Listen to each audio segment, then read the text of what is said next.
À l'occasion d'une récente formation sur la tenue de réunions professionnelles, 2 conseils nous ont été donnés. À 15 heures, vous distribuez du sucre à la totalité de la population. Le deuxième conseil a été, vous changez de sujet toutes les 20 minutes. Je vais vous parler pendant 45 minutes de ce sujet de la grande profession du droit et des défis que notre profession doit effectivement relever. Alors, petit retour en arrière, et vous vous souvenez peut-être de cette phrase. Vous avez besoin d'un conseil, vous avez besoin d'un avocat. C'était le slogan d'une de nos premières campagnes de communication en 2009.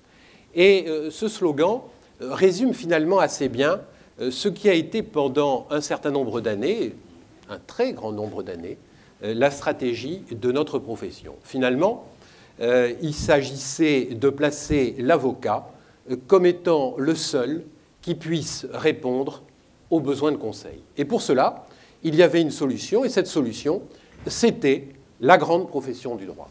La grande profession du droit, c'était cette idée qu'autour de la profession d'avocat, on pouvait fédérer l'ensemble des professions qui existaient sur le marché du droit. Et vous vous souvenez qu'effectivement, nous nous sommes soit rapprochés, soit nous avons fusionné avec un certain nombre de professions.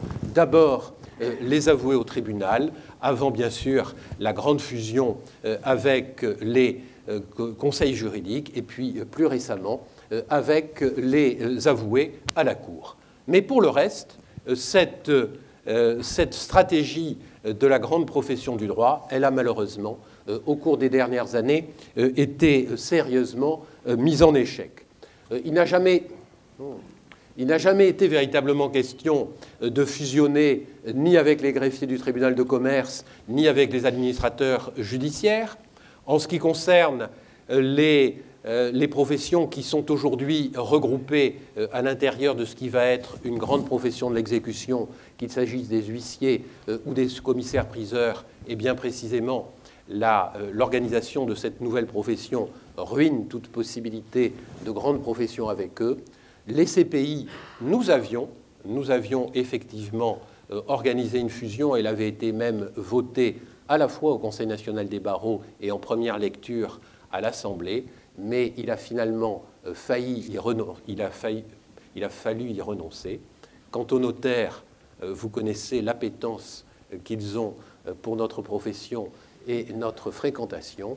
Il reste les juristes d'entreprise. Je me garderai d'aborder ce sujet. Alors il reste, oui, les avocats à la Cour de cassation.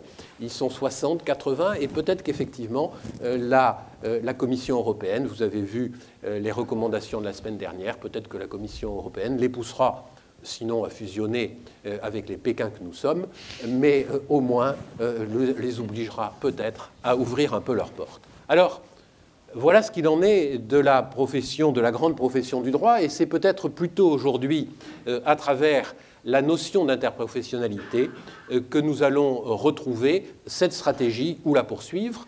Une interprofessionnalité qui va nous permettre de nous rapprocher d'un certain nombre de ces professions que j'ai citées, et même, bien sûr, des experts comptables qui sont probablement une des raisons pour lesquelles cette stratégie de la grande profession du droit n'a pas pu aller jusqu'à son terme, puisque depuis le début, ou en tout cas depuis les années 1990, le point de départ, le postulat de cette grande profession d'avocat, de cette grande profession du droit, pardon, avait disparu, à savoir le fait que le droit et le marché du droit seraient réservés en France à une et une seule profession.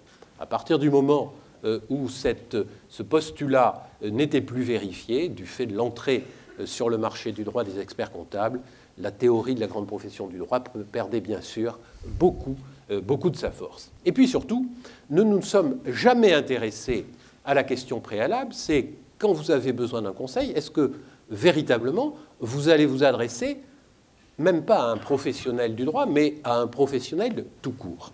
Alors revenons un instant sur notre offre vis-à-vis de notre clientèle. Notre offre, c'est ce que dans le langage des théoriciens de l'innovation, on appelle la solution shop, le magasin à solutions. Par quoi est-ce qu'elle se caractérise? Elle se caractérise par le fait que tous les avocats se ressemblent et que vous seriez bien incapable, en regardant ces photos, de savoir s'il s'agissait d'un cabinet de province, d'un cabinet parisien, d'un petit, d'un grand, d'un moyen cabinet. Nous nous ressemblons tous, ou tout moins, nous nous ressemblions tous, avec un certain nombre de caractéristiques qui sont des caractéristiques communes. La première de cette caractéristique, c'est que nous sommes des artisans. Et les artisans travaillent et produisent à l'unité. La deuxième caractéristique, bespoke, dirait notre intervenant de tout à l'heure, sur mesure bien entendu. La deuxième caractéristique, c'est que nous ne mettons pas sur le marché une gamme de produits. Nous fournissons et nous produisons toujours le même produit avec toujours la même qualité.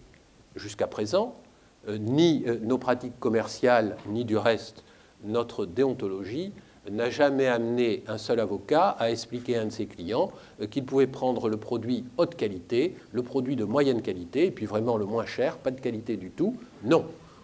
Nous essayons, ce qui ne signifie pas, mes chers confrères, qu'il n'y ait pas de différence de qualité entre nous, mais en tout cas, nous essayons de fournir à l'ensemble de nos clients une qualité constante et de préférence la meilleure possible. La troisième caractéristique de notre offre, c'est bien sûr la recherche de la qualité à tout prix. Et cela, bien entendu, a une conséquence, la quatrième caractéristique, nous sommes chers. Nos prix sont des prix élevés. Voilà les éléments sur lesquels est construite l'offre de la profession aujourd'hui et avec lesquels elle se présente sur ce marché du droit. Alors, cette fois-ci, il va bien falloir se placer du côté de nos clients et se poser la question de savoir, ces clients, que font-ils lorsqu'ils sont confrontés à un problème? C'est une question et un débat qui n'a pratiquement jamais été traité et qui ne nous a jamais intéressés. Ce qui est peut-être, il faut le reconnaître, une légère faille. Quoi qu'il en soit, d'autres l'ont fait pour nous et je vais vous présenter à l'instant une analyse qui est une analyse tirée d'un rapport américain relativement récent, l'American Bar Association. Un certain nombre de professeurs de droit réalisent, pour le compte donc de la profession américaine, un certain nombre de ces études. Alors, quelles sont les réactions? Quelle est la réaction du client moyen ou de la personne moyenne face à un problème? Eh bien, ça n'est pas d'aller voir un avocat, c'est, vous le voyez sur cet écran, à 46% de se débrouiller tout seul. La première réaction d'une personne, ça n'est pas de s'adresser à un professionnel, c'est bel et bien de chercher soi-même la solution. Et puis vous le voyez, vous avez ceux qui ne font rien, 16% encore, et puis vous avez ceux qui considèrent que les problèmes juridiques, ça doit être réglé avec sa belle-mère ou son gendre, et finalement, les personnes qui s'adressent à des professionnels, et je ne parle même pas encore ici de professionnels du droit, et encore moins d'avocats, représentent une minorité, à peine entre 15 plus 7, 15-20% des personnes qui vont effectivement passer ce cap de s'adresser à un professionnel. Alors, pourquoi? Et dans son analyse, le professeur Sanfur se livre également à cette étude et nous donne le résultat. Pour quelles raisons est-ce que les clients ne s'adressent pas à des professionnels? Eh bien, vous le voyez, il y a ceux qui considèrent que nous sommes des gens tellement stressants à rencontrer qu'il vaut mieux éviter de le faire. Il y a ceux qui ne savent pas à qui s'adresser parce que nous sommes 60 000 et parmi les 60 000, quel est le bon avocat? C'est une question à laquelle il est impossible de répondre. Il y a ceux qui considèrent, nous l'avons déjà examiné, que nous coûtons trop cher. Et puis, vous avez ces deux items extraordinairement significatifs. Il y a ceux qui considèrent que quand on a un problème juridique, s'adresser à un professionnel ou pas, ça ne fera aucune différence. Et pire encore, et nous savons quand même que dans l'ensemble, ça fait quand même une différence. Et puis, bien entendu, il y a la grande majorité, 40 et quelques %, qui considèrent qu'ils n'ont absolument besoin de rien, puisque soit leur problème n'a pas d'importance, soit ils sont suffisamment forts pour le régler eux-mêmes. Et voilà donc cette masse de réponses qui nous explique, ou en tout cas qui commence à nous donner un début d'explication des raisons pour lesquelles un certain nombre de clients, mais je parle de la situation d'aujourd'hui, de celle que nous connaissons aujourd'hui et qui n'a jamais empêché notre profession de connaître une raisonnable prospérité. C'est la situation d'aujourd'hui. Alors, repartons un petit peu en arrière, et à la première campagne de communication des avocats, c'était en 2005, et cette campagne, là aussi, elle ciblait parfaitement cette problématique. Vous vous en souvenez peut-être, le droit est présent partout autour de nous. Et puis vous voyez au passage que nous étions 40 000 à l'époque, c'était il y a une douzaine d'années. Le droit est présent partout et cette affiche qui accompagnait notre campagne le démontrait, partout, n'importe où, vous rencontriez du droit parce qu'effectivement, et c'est une absolue évidence, dans nos sociétés, le droit est absolument partout. Alors, puisque le droit est partout, où allez-vous demander des conseils? Eh bien, là encore, la réponse, elle est particulièrement significative. Quand on demande à ces mêmes personnes, mais quelle est la nature du problème auquel vous avez été confrontés?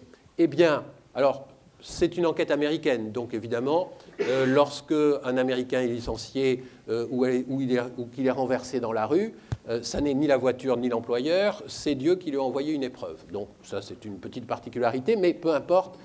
Malgré tout, 60% des personnes interrogées vont vous répondre c'est la fatalité, c'est le destin. Et vous le voyez, ça peut être également pour une vingtaine de personnes des problèmes dont la nature fait qu'ils doivent se régler en famille ou vis-à-vis de la communauté. Et vous n'avez finalement que 9 ou 10% des personnes interrogées qui vont être capables de vous dire « je suis confronté à un problème juridique ». Et c'est quand même la première bonne nouvelle de l'après-midi, parce que il m'a semblé que le premier intervenant nous a quand même assez durement atteint. La première nouvelle bonne ou même excellente de cet après-midi, c'est qu'il y a 90% des gens qui ne sont pas capables de savoir qu'ils ont un problème juridique, qui sont des clients potentiels et qui, jusqu'à présent, ne viennent pas chez nous. Alors, si on arrive à les récupérer, nous sommes tranquilles pour les 10, 20, 30, 50 années qui viennent devant nous. Mais pour le moment, ce n'est pas comme ça que ça se passe. Et si vous prenez par exemple l'exemple de ce qui se passe non pas dans un pays, mais dans un État qui est celui de la Californie, vous voyez ce qui s'est passé sur les 30 dernières années dans un domaine qui est un domaine pourtant de première nécessité, c'est le droit de la famille. En matière de divorce, vous le voyez sur cet écran, il y a 30 ans, 90% des personnes avaient un avocat. 20 ans plus tard, 2006, il n'y en a plus que 30%. Dans l'intervalle, 2,5 fois plus d'avocats. Parce que notre offre n'est pas correctement calibrée par rapport à la demande, nous perdons aujourd'hui une masse extraordinaire de clients qui soit ne s'adressent pas, soit ne s'adressent plus à la profession d'avocat. Alors, où vont-ils? Que font les gens lorsqu'ils ont un problème? Ils font ce que nous faisons tous.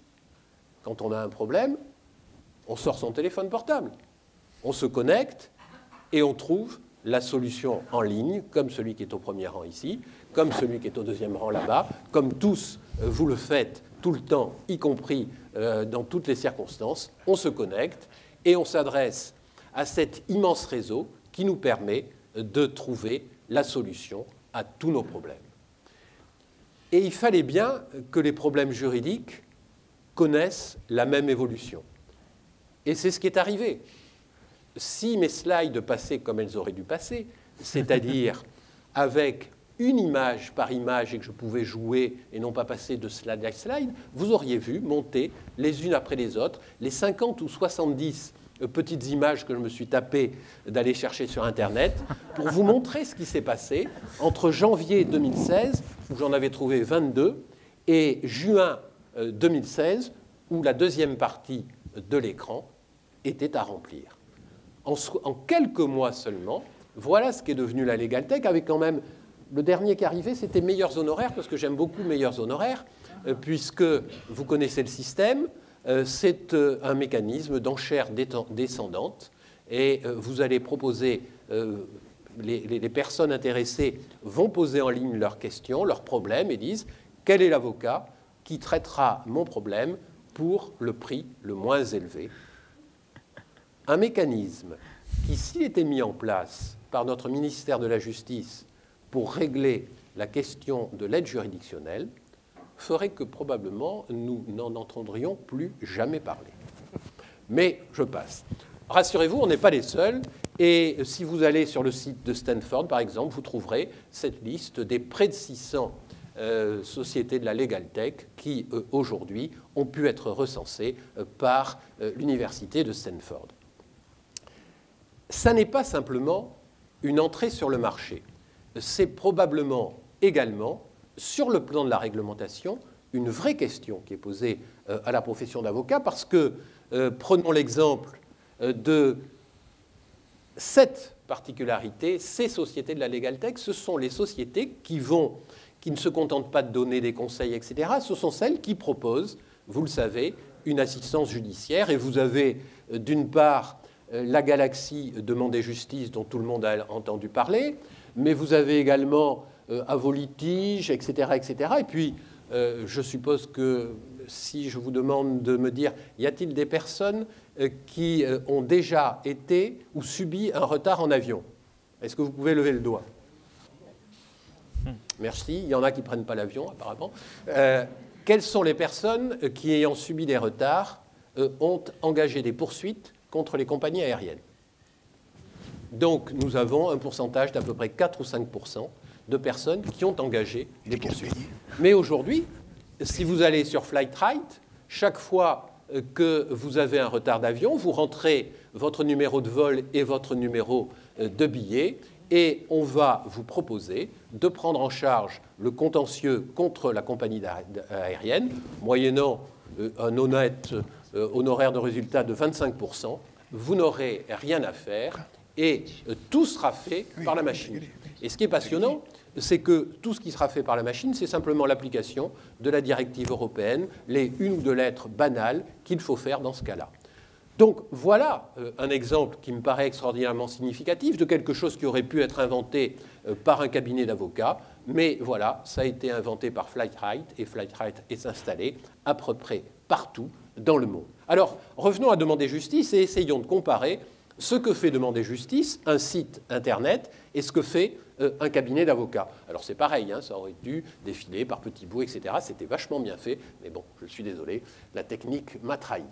Alors, si vous vous placez du côté avocat, eh bien vous savez très bien ce que vous faites dans ce cas-là. Vous recevez votre client, vous étudiez son dossier, vous saisissez la juridiction, l'affaire vient une première fois, évidemment elle est renvoyée une fois, deux fois, trois fois. Vous faites ce que vous avez à faire, c'est-à-dire appliquer les règles du contradictoire, et pour terminer, vous plaidez, et vous y avez passé, même si vous êtes extraordinairement rapide, à peu près 5 heures ou un peu plus.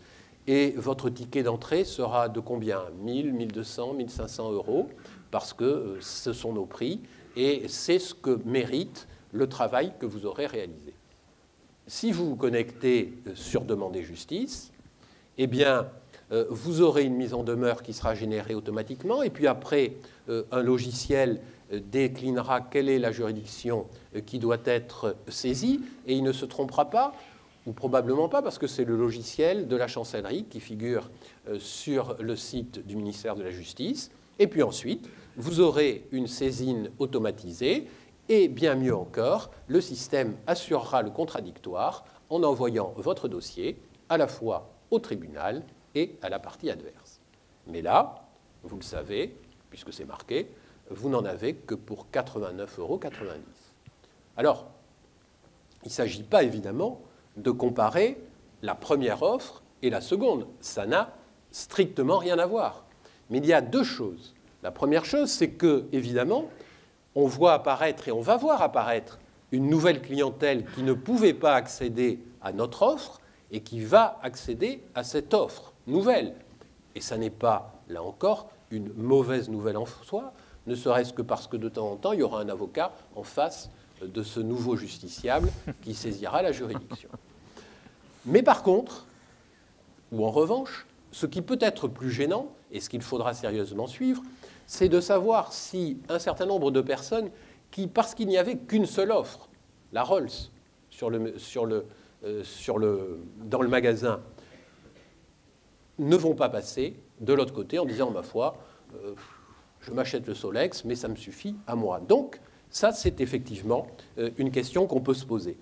Mais la question principale, c'est évidemment celle de la résistance de la réglementation, car nous sommes quand même sur un marché qui est un marché réglementé, la résistance à ce type d'intervention. Et là aussi, on peut sérieusement se poser des questions, et vous voyez ce qu'il est advenu d'ailleurs des procédures engagées contre demandée justice. C'est d'abord l'arrêt de la Cour d'appel de Paris du début de l'année au mois de mars 2016 qui relaxe les dirigeants de demandée justice, et puis parce que nous aimons vraiment insister alors que vraiment il ne fallait pas, eh bien nous allons au civil et nous prenons la semaine dernière une nouvelle décision défavorable, et nous avons la publicité gratuite, par exemple, d'un article dans Nouvel Observateur, il y en a un autre dans Le Point, etc., pour expliquer que la profession est foutue et que de toutes les façons, c'est la Legal Tech qui va gagner. Alors, et cette fois-ci, je vais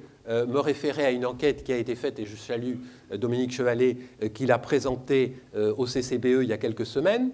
Cette enquête, elle a été faite à l'occasion de l'entrée sur notre marché d'un important acteur américain, puisque c'est Rocket Lawyer, et deux questions nous ont été présentées qui marquent le basculement, ou en tout cas l'apparition sur notre marché de nouveaux comportements. La première question qui était posée, c'est à qui envisagez-vous aujourd'hui de confier la résolution d'un problème juridique? L'enquête porte sur 3 pays, et vous voyez les éléments de réponse.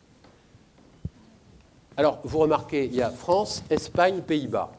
Vous remarquez en premier que l'endroit où les avocats sont considérés comme étant la référence principale, c'est l'Espagne avec 90%. Et vous vous poserez la question de savoir pourquoi. Et la première réponse qui vient évidemment à l'esprit, c'est qu'en Espagne, il y a 2 ou 3 fois plus d'avocats, et que quand vous avez un maillage qui est un maillage beaucoup plus serré, évidemment, vous pouvez espérer avoir plus de clients. Il n'est pas certain que le nombre d'avocats en France soit optimal quand on voit ce type de réponse. Mais ce qui est significatif, bien sûr, c'est de voir, et je m'en tiendrai à notre marché nous-mêmes, que nous sommes passés en 2e position en ce qui concerne les réponses, derrière les sites, et nous avons encore un peu d'avance par rapport aux moteurs de recherche. Mais rappelez-vous, il y a 5 ans, il n'existait pas. Nous étions seuls. Aujourd'hui, voyez comment, à une vitesse extraordinaire, les choses ont pu évoluer. Mais bon, la question à qui envisagez-vous de confier la résolution, etc., n'a d'intérêt que relatif. Ce qui est intéressant, c'est de savoir ce que font les gens effectivement, et c'est évidemment la 2e question. Et évidemment, c'est pire. C'est-à-dire que lorsqu'on demande aux gens « mais qu'est-ce que vous faites vraiment ?» Pas « qu'est-ce qu'est votre réponse théorique ?» Eh bien, vous voyez qu'en France, nous sommes passés en 3e position, et nous ne sommes plus que donc 3e dans les réponses, derrière les sites Internet et derrière les moteurs de recherche. Et là encore, vous voyez la différence extrêmement significative avec un pays comme l'Espagne dans lequel il y a davantage d'avocats. Voilà donc l'évolution à laquelle nous sommes confrontés. Les comportements de nos clients ont changé, et les comportements de nos clients ont changé parce qu'aujourd'hui, quand j'ai un problème, je me connecte. Et c'est la première chose que je fais. Et cela, 100% des gens le font. Personne dans ce pays, vous le savez bien, n'a pas sur soi un téléphone portable avec lequel il peut se connecter. 100% des gens. Ça n'a jamais existé. C'est une situation totalement nouvelle, et elle provoque quoi? C'est que, comme chaque fois que vous vous connectez à Internet, vous trouvez la réponse. Ça n'existe pas de ne pas trouver la réponse. Et donc, vous finissez par tomber sur un site, une plateforme, qui va vous dire le problème que vous aviez et dont vous pensez que c'était simplement un problème de rage de dents, ce n'est pas du tout ça. C'est un problème de contentieux de la responsabilité avec ce dentiste qui, pour la 4e fois, vous arrache la même dent. Parce qu'effectivement, ça n'est pas normal d'y revenir pour la 4e fois. Et donc, vous avez un problème juridique. Et que va faire la plateforme? Ne croyez pas que la plateforme va se contenter de vous dire « vous avez un problème juridique ». Il ne faut quand même pas exagérer. Elle va également vous dire « j'ai une petite prestation à vous vendre ». Et donc, je vous vends soit de l'information juridique, soit même, je suis prêt à vous fournir une prestation juridique, je suis prêt à vous fournir du juridique ou même du judiciaire. Je vous ai montré tout à l'heure le site de Demander Justice. Alors, à quoi ça ressemble? Eh bien, aujourd'hui, voilà comment les choses se présentent. Quand vous arrivez sur Internet et que vous sollicitez une prestation juridique, eh bien, vous allez tomber sur un site qui va, et nous savons, vous avez déjà entendu parler de l'intelligence artificielle, elle est déjà suffisante pour vous permettre de fournir sur Internet des prestations de premier niveau qui sont des prestations complètes. Vous voulez une lettre de mise en demeure? Vous voulez un contrat? Vous voulez des statuts? Vous aurez demain Pierre Edan devant vous. Il vous dira quel est le prix de statut de société sur Legal Start. Quel est le prix? 0 €. Vous sortez du site Legal Start avec vos statuts gratuits si vous voulez. Vous ne commencez à payer que si vous demandez qu'on vous aide à immatriculer, etc. Les statuts, vous pouvez les rédiger en ligne pour 0 €. Vous pouvez vous aligner. On ne gagnera pas grand-chose. Donc, mais nous sommes bien d'accord, aujourd'hui, l'intelligence artificielle, pour un certain temps encore, ne permet de fournir que des prestations de premier niveau. Et donc, il arrive un moment où on est bien obligé de renvoyer sur un avocat, et les sites sont obligés, ou en tout cas sont tous poussés à faire ce renvoi vers un avocat, parce qu'on ne peut pas laisser un client au milieu du gué. Il faut pouvoir le renvoyer sur quelqu'un qui va lui fournir une prestation plus complète. Mais, et vous le savez là aussi, les choses se passent de quelle façon? Eh bien, première solution, le site va vous orienter vers qui? Vers un avocat qui a été référencé, c'est-à-dire vers une liste d'avocats qui ont été choisis par le site lui-même. Ou sinon, eh bien, vous tomberez sur meilleurhonoraire.com, c'est-à-dire un site qui vous dira « je ne référence pas, mais par contre, je peux vous trouver l'avocat le moins cher ». Alors, dans tout ça, il restera bien sûr encore des personnes pour continuer de faire ce qu'elles font, c'est-à-dire de choisir personnellement leur avocat. En matière judiciaire, c'est à peu près la même chose. Vous le voyez sur cette partie de l'écran. La seule différence, c'est l'apparition de plateformes de résolution en ligne des litiges, Online Dispute Resolution, ODIAR, pour aller plus rapidement. Mais c'est la même chose. Ce qui était jusqu'à présent le seul circuit que nous connaissions, c'est-à-dire celui du choix personnel, est remplacé non pas pièce par pièce ou élément par élément, non, mais n'est plus aujourd'hui qu'une solution parmi d'autres. Mais entendons-nous bien, je ne vous décris pas la disparition de votre marché. Ce que je vous décris, c'est l'apparition de façons supplémentaires d'accéder à un cabinet d'avocats, essentiellement par des personnes qui n'y auraient pas accédé.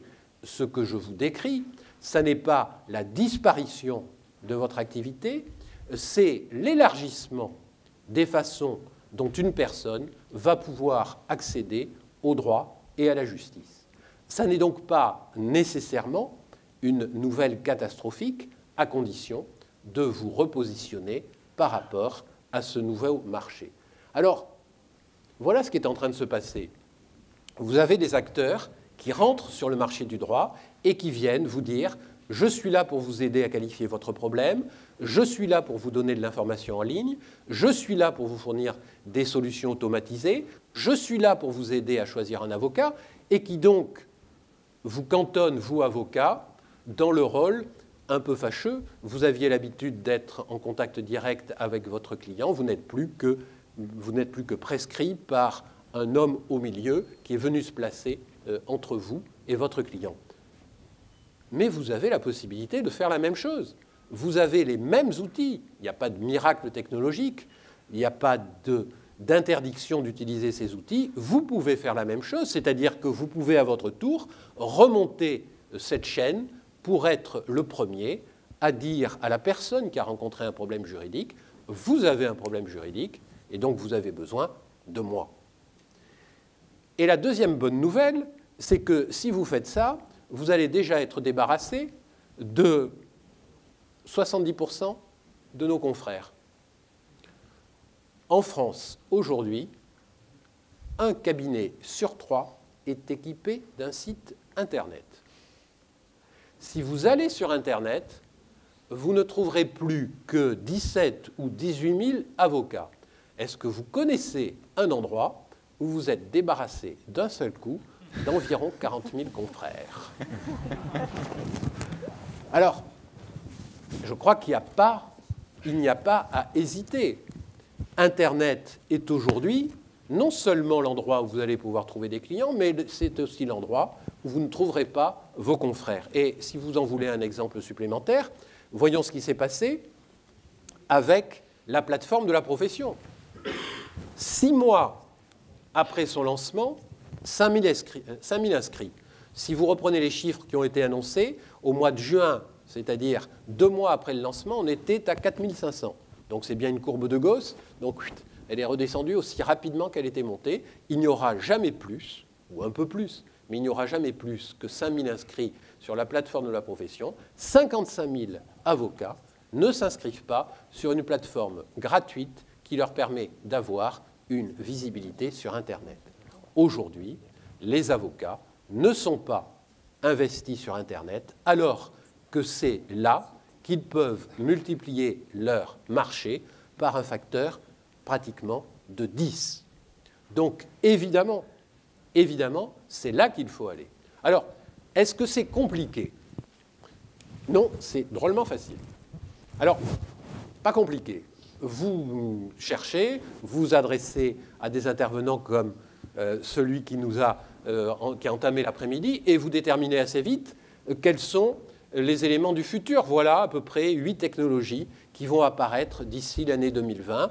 Voilà les 8, et vous en choisissez une. Il n'y a personne pour le moment, et vous la prenez.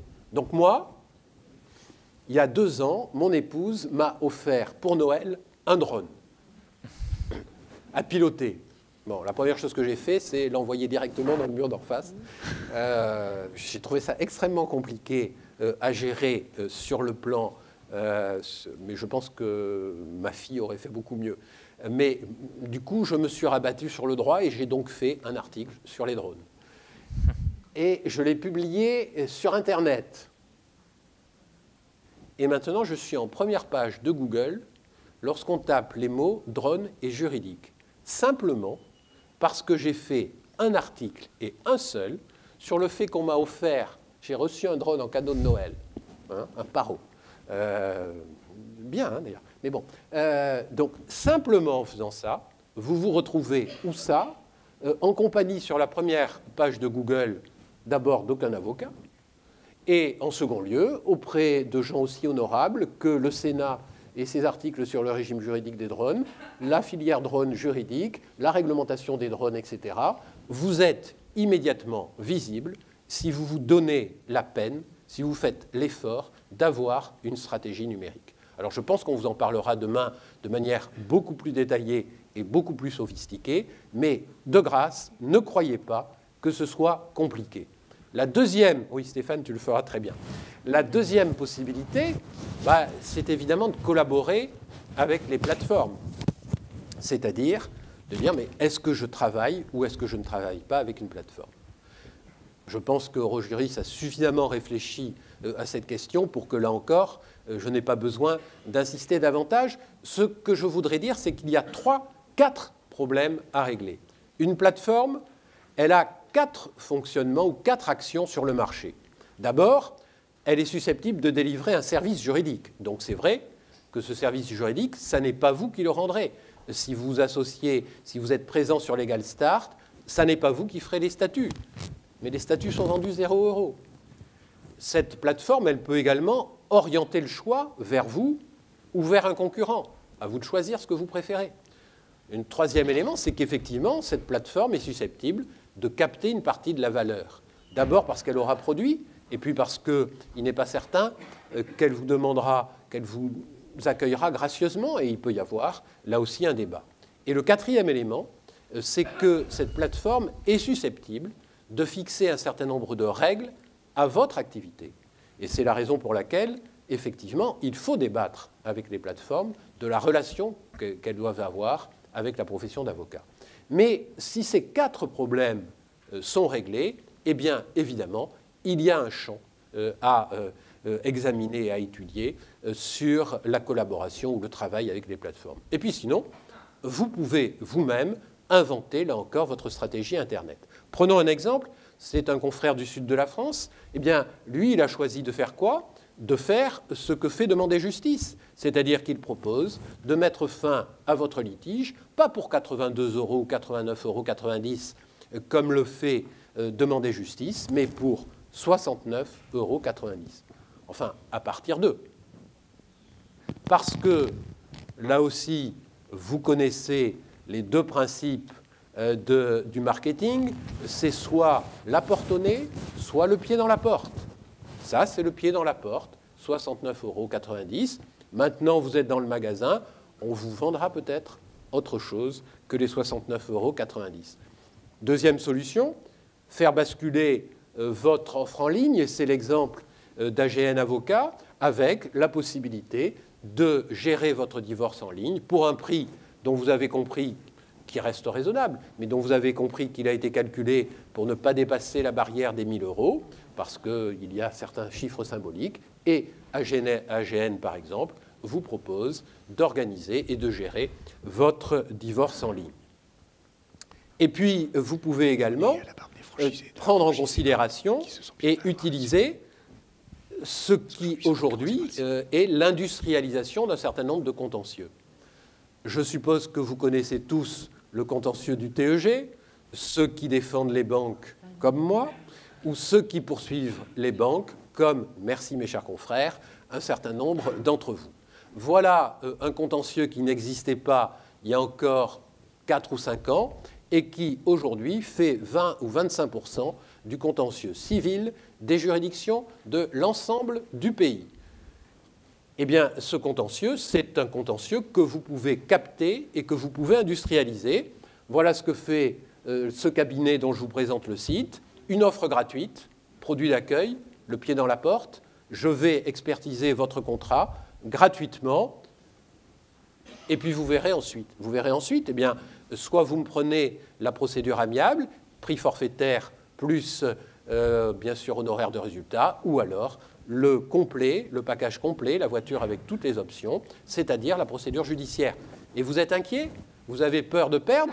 On vous propose même une assurance pour le cas où vous perdriez votre procès, satisfait ou remboursé. Vous connaissez évidemment ce slogan, je le reconnais un peu commercial. Mais voilà, là encore, une possibilité. Autre possibilité, eh bien, aller où tout commence, c'est-à-dire directement sur le smartphone de votre client. Vous connaissez Flash Avocat, cette application que vous allez récupérer sur l'Apple Store et qui vous permettra, la prochaine fois que vous aurez un PV, d'entrer directement en contact avec le cabinet d'avocats qui réglera votre problème. Vous savez que notre jeune confrère, Johan Dehan, qui était il y a 2 ans sur les bancs de l'école de l'AFB et qui s'est pointé un jour en montrant à Dominique Jensen, mais regardez ce que j'ai fait, est-ce que ça va marcher? Oui, oui, ça va probablement marcher.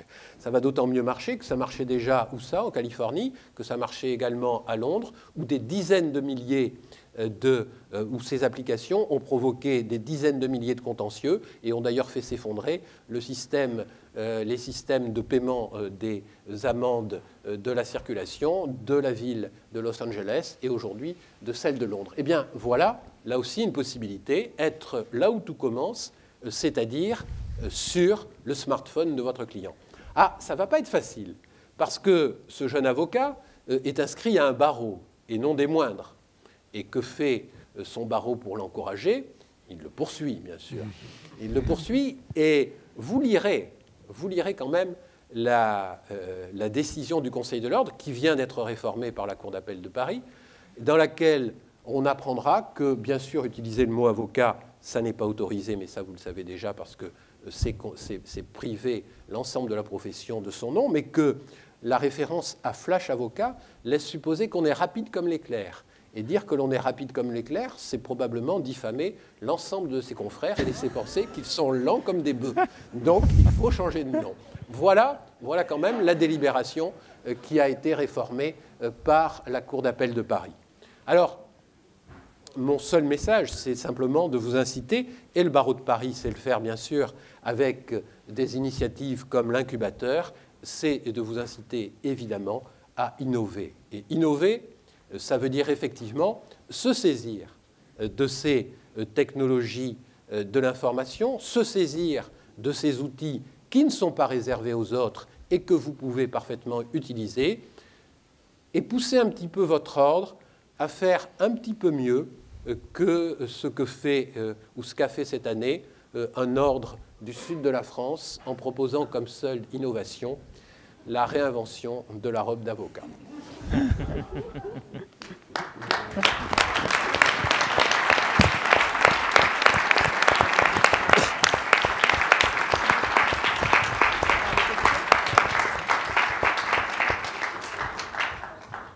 Merci Thierry Vickers pour ce timing honnête. Tout à fait, pour ce parfait timing déjà, effectivement, voilà. Et pour cette vision à la fois extrêmement pertinente et avec tellement de recul aussi sur notre profession et sur le fonctionnement de ces institutions, y compris les erreurs qui ont été commises par nos institutions en termes de communication ou de prospective il y a quelques années. Ce regard un peu rétrospectif qui nous permet de nous éclairer sur le futur. J'imagine qu'il y a beaucoup de questions du coup qui se préparent. Dans la salle, au égard à tout ce que vous avez reçu comme information. Non, vous êtes tous groggy parce que là, vous en avez pris tellement plein la figure qu'il va falloir que vous en remettiez. Thierry, tu n'as pas parlé des réseaux sociaux. C'est volontaire parce qu'aujourd'hui, ça se développe. Pierre, attends. Excuse-moi, Jean. La technologie, Pierre. Non, Jean se moque de moi, il dit debout. C'est très malin. Bon, Thierry, tu ne nous as pas parlé des réseaux sociaux. Est-ce volontaire? Or, il semble qu'aujourd'hui, il y a de plus en plus de contacts qui se fassent par l'intermédiaire des réseaux sociaux. Et en tous les cas, à Eurojuris, merci Sophie, on nous invite à pénétrer les réseaux sociaux et à les utiliser de plus en plus. Tu as tout à fait raison. Le point de départ, ce qui est important, c'est d'être le premier à donner la réponse. Donc, c'est d'être au plus près du moment où la question est posée. Et être au plus près du moment où la question est posée, c'est effectivement être à l'aguet et à l'écoute des réseaux sociaux, parce que aujourd'hui, et probablement encore plus demain, le vrai réflexe, c'est... en fait, tout ça a été prédit il y a fort longtemps par Alexis de Tocqueville dans La deuxième démocratie, lorsqu'il explique que dans les sociétés égalitaires, la tendance à suivre un seul disparaît et que la tendance à croire la masse, c'est-à-dire à chercher quelle est l'opinion commune et à se référer à ses pairs, ne cesse d'augmenter. Et évidemment, c'est le théorème de l'Internet. Vous allez chercher, c'est terminé l'Encyclopédia Britannica, c'est Wikipédia aujourd'hui. C'est aujourd'hui, que pensez-vous, vous qui êtes comme moi, de tels problèmes auxquels je suis confronté, plutôt que pense l'autorité. Et donc, effectivement, le point de départ, c'est les réseaux sociaux. Et vous savez qu'il existe, je rigole avec Stéphane parce qu'on travaillait là-dessus la semaine dernière, et qui pourra vous raconter comment la démonstration a tourné, comment elle était impressionnante. C'est pas compliqué. Vous avez des outils qui aujourd'hui vous permettent tout simplement de vous brancher sur Twitter ou sur Facebook et de voir quels sont les échanges, quels sont les mots qui sont les plus échangés. Et si vous êtes le spécialiste, je n'en sais rien, au hasard de la rupture conventionnelle, vous tapez rupture conventionnelle et vous tombez à un moment donné ou à un autre sur les gens qui sont en train de se poser la question, c'est quoi une rupture conventionnelle? Parce que j'aimerais quitter mon employeur. Donc oui, bien sûr, plus on va au sommet, plus on remonte au moment où la question est posée, plus on a de chance d'être celui qui fournit la prestation. C'est-à-dire qu'il faut sortir de la démarche qui était la nôtre, qui est celle de « je suis un cabinet d'avocats et j'attends que les gens franchissent ma porte », parce que ces gens-là, ce sont uniquement les gens qui ont compris qu'ils avaient besoin de vous. Eh bien, ce n'est pas ça qu'il faut faire, c'est être au moment où ils posent la question et au moment même où ils n'ont pas réalisé encore qu'ils avaient un problème juridique. Oui, une deuxième question. Oui, une petite question, Thierry, par rapport à la stratégie de la profession. Toi qui as occupé les fonctions à la conférence des bâtonniers au Conseil national des barreaux, tu nous as dit que la plateforme créée par le Conseil national des barreaux avait au départ attiré 4500 personnes, et puis aujourd'hui ça stagne. Et effectivement, on craint que les meilleures plateformes et que les confrères soient attirés par d'autres plateformes, soit ne soient pas du tout attirés par les plateformes. Ma question, c'est de savoir quelle est la bonne formule. Est-ce que c'est à la profession de s'occuper de ce genre de problème pour essayer de faire ce que le Conseil national des barreaux a fait, c'est-à-dire une égalité entre tous les avocats pour que chacun puisse avoir gratuitement accès aux plateformes? Est-ce que c'est une réponse que chacun individuellement doit avoir dans son cabinet, et c'est là où se situe la bonne décision, ou peut-être dans le cadre de réseaux d'avocats comme celui d'Eurojuris, qui est très en avance sur ces questions? Est-ce que la bonne taille, c'est dans le réseau d'avocats? Alors, en ce qui concerne la plateforme nationale en elle-même, elle peut avoir un certain succès parce que sur Internet, vous savez, ce qui compte, c'est la visibilité. C'est-à-dire, c'est la capacité à sortir le plus haut possible lorsqu'une requête est présentée sur un moteur de recherche. Et parmi les éléments qui vont permettre d'obtenir ce résultat, il y a évidemment le trafic, puisque vous savez que là aussi Google répond exactement au théorème d'Alexis de Tocqueville. La vérité, c'est ce que disent le plus de personnes possible. Donc en ce sens, la stratégie, elle peut être cohérente et elle peut aboutir à des résultats qui sont satisfaisants. On en connaît les limites, et la limite, c'est que si tout ce à quoi vous accédez après votre recherche, c'est une plateforme avec 5000 photos d'avocats et avec un opérateur qui vous dit « moi, je ne vous dirai pas quel est le bon, je ne vous dirai surtout pas quel est le mauvais, et vous n'en saurez pas plus », ça n'est pas satisfaisant. Si on se place maintenant du point de vue de l'avocat individuel, bien sûr que cette stratégie, elle est indispensable et elle peut aboutir, je vous l'ai montré tout à l'heure avec mon exemple des drones, elle peut aboutir relativement facilement sur ce plan-là. Mais évidemment, pour un cabinet individuel, la question du référencement naturel et de la capacité à monter le plus haut possible sur un maximum de requêtes de Google va se poser, et il est bien certain qu'un groupement d'avocats, un réseau par exemple, qui va être capable d'aller au-delà de ce que fait une institution en ce qui concerne la présentation de ses membres et qui va en même temps fournir une taille critique au point de vue des requêtes, des compétences, etc., c'est évidemment là aussi une stratégie qui a un véritable sens à mes yeux. Une question peut-être qui transparaît et qui apparaît de vos propos, l'ubérisation, de manière générale, est toujours souvent décrite comme la suppression des intermédiaires dans différentes professions.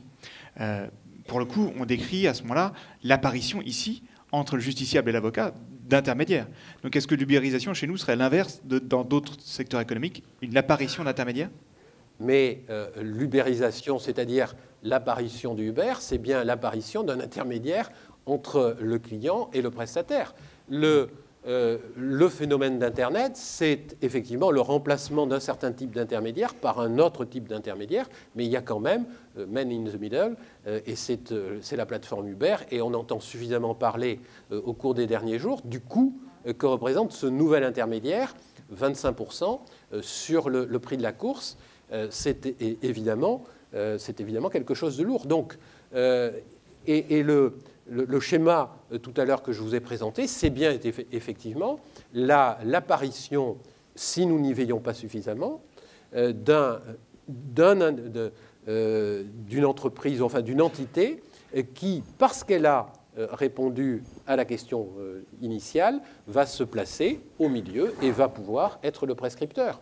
Donc, ça nous donne les deux stratégies qui sont possibles, c'est-à-dire que soit vous pouvez travailler avec Uber, et vous pouvez, à condition que l'échange soit à peu près équitable, vous pouvez travailler alors que vous ne travailliez pas avant, soit vous décidez d'être à votre service ou à votre compte et de vous positionner sur ce marché. À ce moment-là, vous faites disparaître l'intermédiaire. Et évidemment, les stratégies mixtes sont parfaitement possibles. Vous pouvez aller chercher de la visibilité en vous raccrochant soit à la plateforme de votre réseau ou à une plateforme qui a suffisamment de visibilité et y rajouter le site internet de votre cabinet, le fil Twitter. Quand même, un fil Twitter, c'est quand même pas très difficile et en 1 minute et demie, tout le monde en a un ici d'ici la fin du congrès. Et donc vous avez cet ensemble, cette panoplie de stratégies qui vous permet de jouer sur toutes les touches du piano.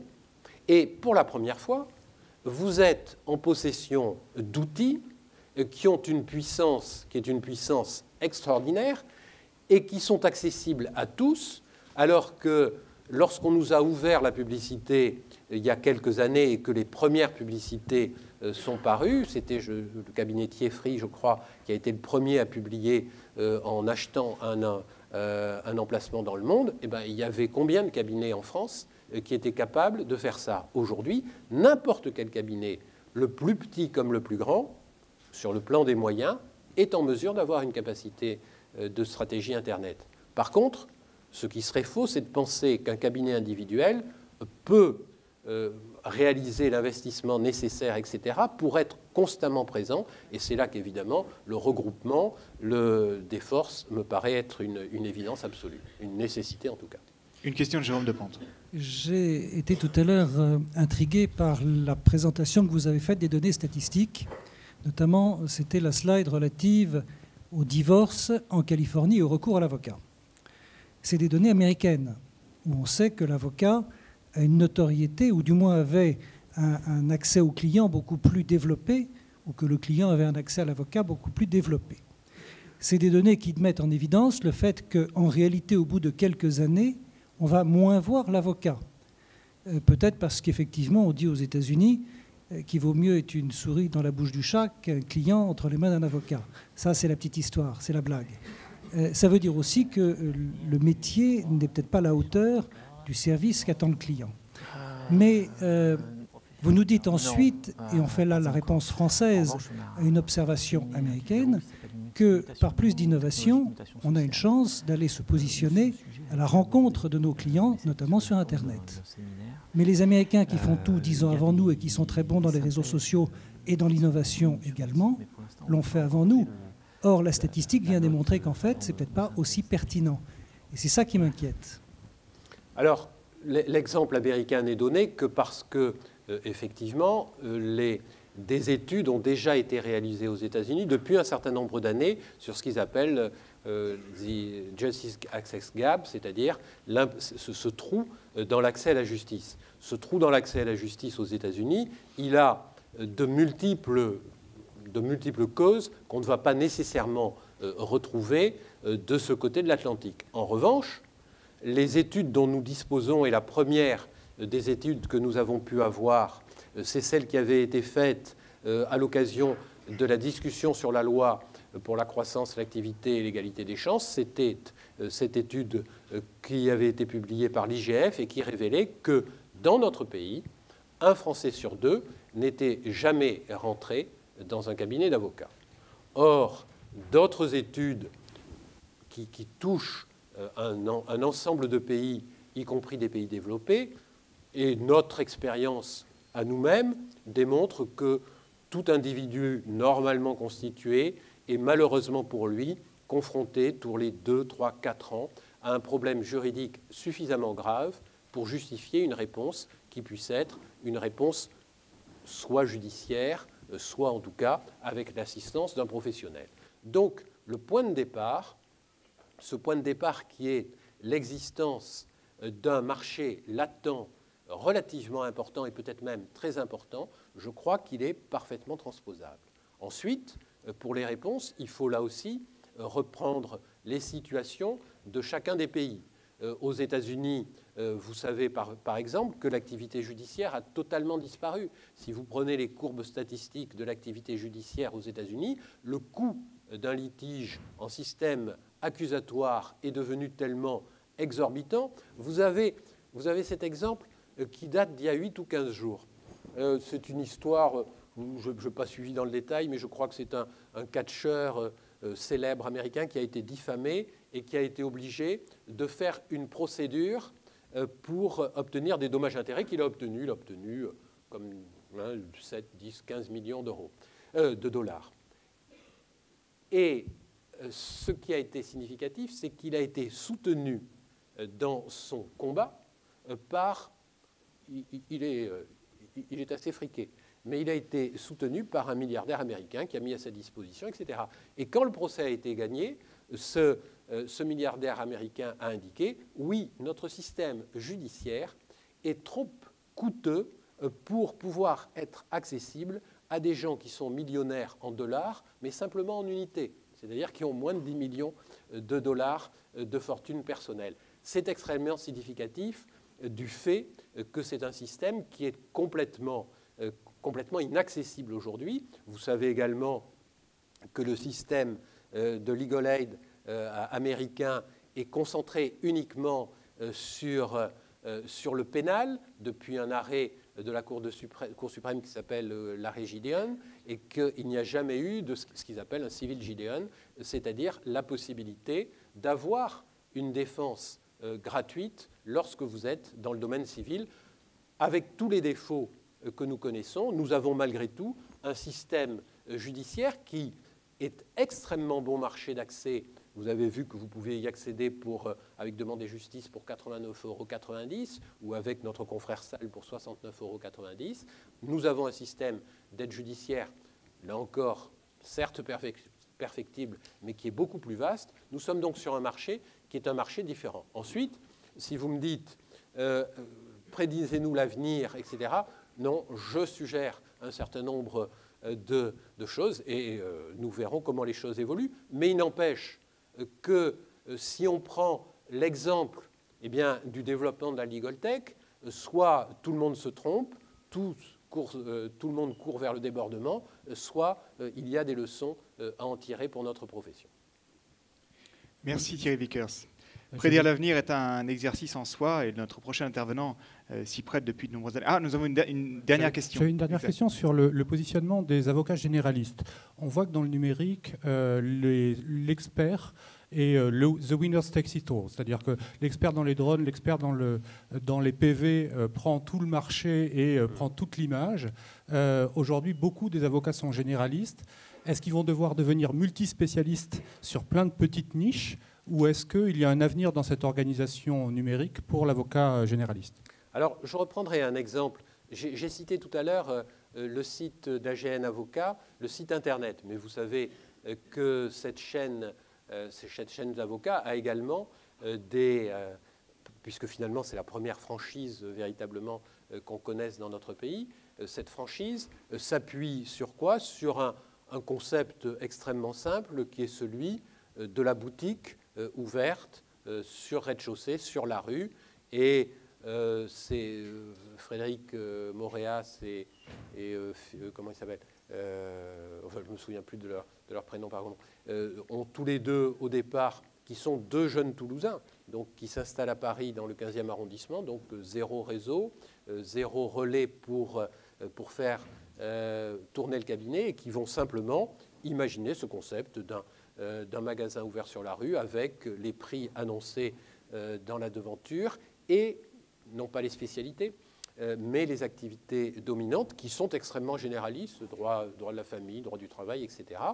Et ce simple élément va leur permettre de constater au bout de quelques mois ou au bout d'un an ou deux, peu importe, qu'un pourcentage qui est loin d'être négligeable, puisque je crois qu'il est de l'ordre de 50% de la clientèle, habite où?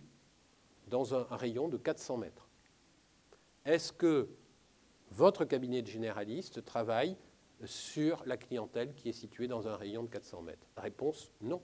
Parce que nous ne sommes pas visibles, parce que notre offre n'est pas compréhensible, qu'elle n'est pas détectable, qu'elle n'est pas visible, une fois encore, par les individus. Donc, même dans le monde réel, vous avez des stratégies qui peuvent permettre aux généralistes d'être présents. Et puis, on retombe sur l'observation de tout à l'heure.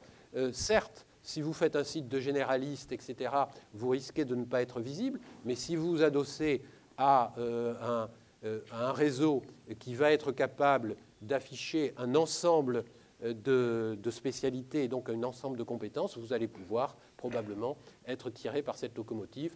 Une fois encore, il me semble qu'il y a de vraies perspectives pour la profession. Une toute petite question. Alors, une toute petite question. Dans les statistiques que vous avez données, qui sont très spectaculaires sur finalement les moteurs de recherche et les sites qui sont passés devant les avocats, quelle est la proportion qui concerne les particuliers? Quelle est la proportion qui concerne les entreprises? Alors, je n'ai... il y a Dominique Chavalet dans la salle. Lui, il pourrait vous répondre parce qu'il a l'étude complète. Tandis que là, on a une slide générale. Mais, soyons clairs, c'est à la fois, à mon sens, pour les particuliers et également pour les petites entreprises. Ce n'est pas les entreprises du CAC 40, mais ce n'est pas de celles dont on parle. Mais pour les petites entreprises, le mécanisme va être le même. Et si vous y réfléchissez bien, vous reprenez votre exemple, qui est notre exemple des experts comptables, c'est bien la stratégie qu'ils ont mis en place. C'est d'être les premiers, là, au sein de l'activité économique, pour être le premier à pouvoir prescrire ensuite la prestation en quelconque. Et avec la tentation que nous connaissons, c'est tellement mieux de faire la prestation plutôt que de prescrire qu'on finit toujours par faire la prestation. Merci Thierry Vickers.